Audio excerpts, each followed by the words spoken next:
all yogic practices.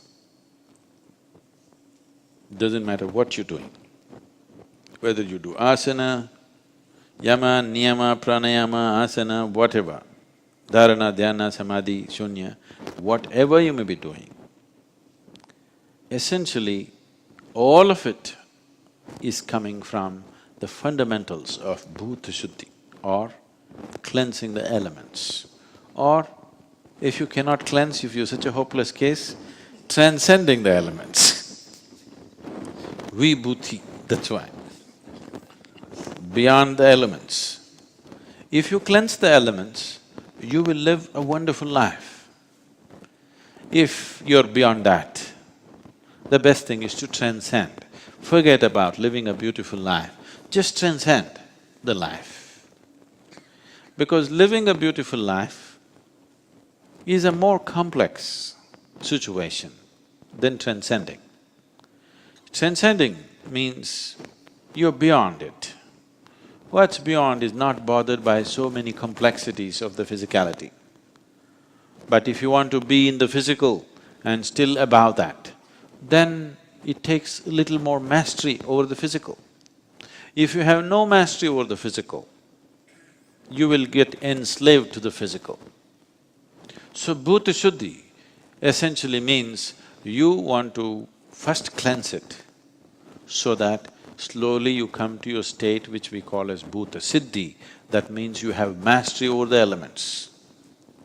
Everybody has some kind of capability with the elements, otherwise you wouldn't even live a normal life.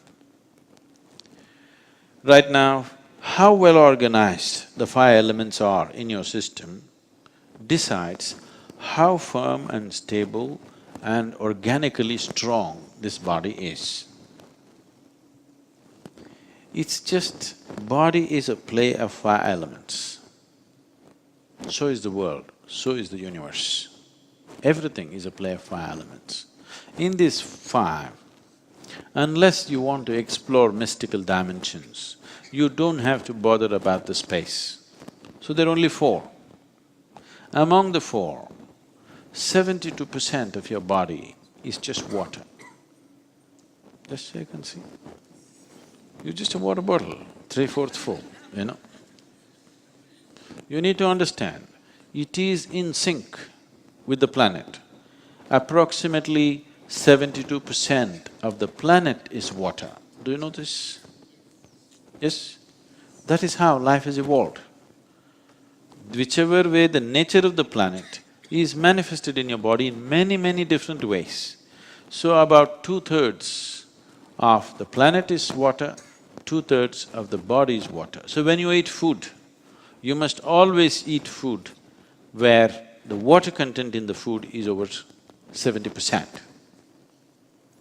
This one thing the Western societies are ignoring and paying a huge price. Now everywhere it's becoming like that. If you eat any vegetable, it will be over 70% water. If you eat a fruit, it'll be over 90% water. If you want cleansing to happen, you must eat fruit. If you just want to maintain the body as it is, vegetable does this. Almost any Asian cooking usually has over 70% water naturally. That's how traditions created it, they were aware of it. It's only Western diets which are dry. You drink water, it doesn't work like that. The food should have over 70% water content. So 72% is water. Another 12% is earth, you know. Only 12% of your body is actually earth. Largely it is water, so that's 84%. Another 6% is air. Air is the easiest thing to manage and take charge of because there is breath and you can take charge of it in a certain way. Another 4% is fire. Taking mastery over fire could do many things to you, but because you are householders living in family situation, you don't have to take charge of fire. You can keep it as it is, sometimes you can burn somebody a bit. You need it, right? You're married. Once in a way, if you don't burn them a bit, it may not work. Yes or no? The remaining 6% is space. You don't have to bother about that unless you want to explore mystical dimensions of the existence. To live well, 4 elements is enough. 5th one is not relevant for people who just want to live well. Taking charge of this, there's a whole system of practices. Some are direct, others are roundabout. Bhuta Shuddhi can be practiced in a most simplistic way or in a highly sophisticated way. Taking charge of the elements is in many ways. One thing is how you consume these elements, how you treat these elements. The whole system of ancient cultures were about treating the 4 elements right.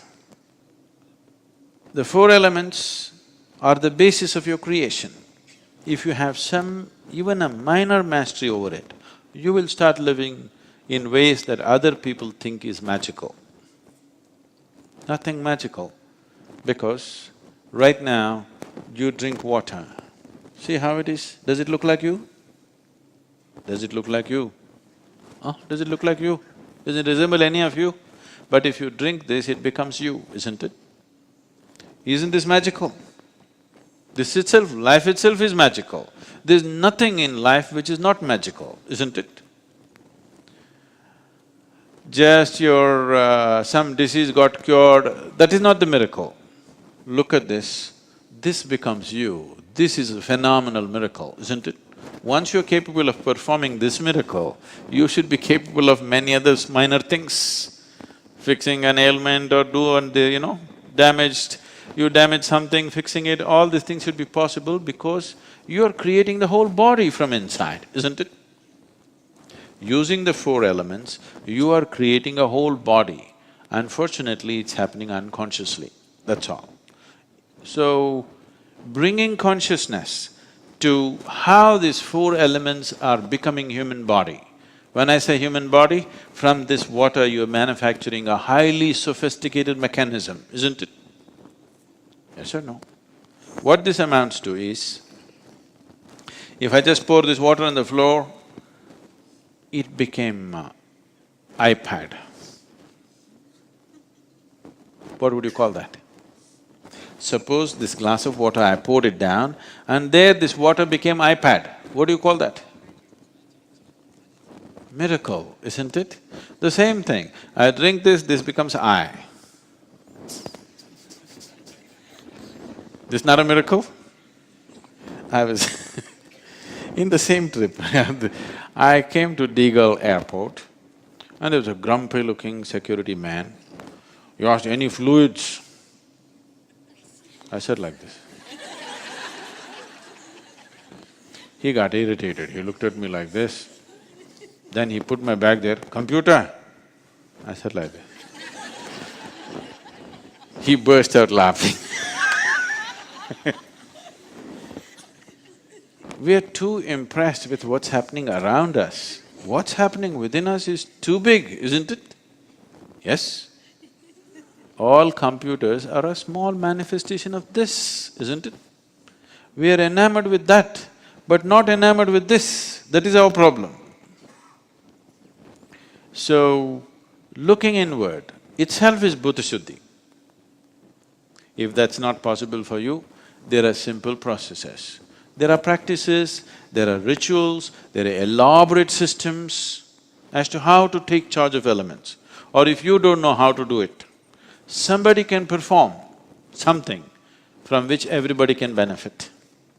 There are Bhuta Shuddhi rituals. For example, every month there is Panchabhuta Aradhana happening in the Dhyanalinga. You don't know how to do it. Somebody else will do it, you just sit there in the presence and benefit from that.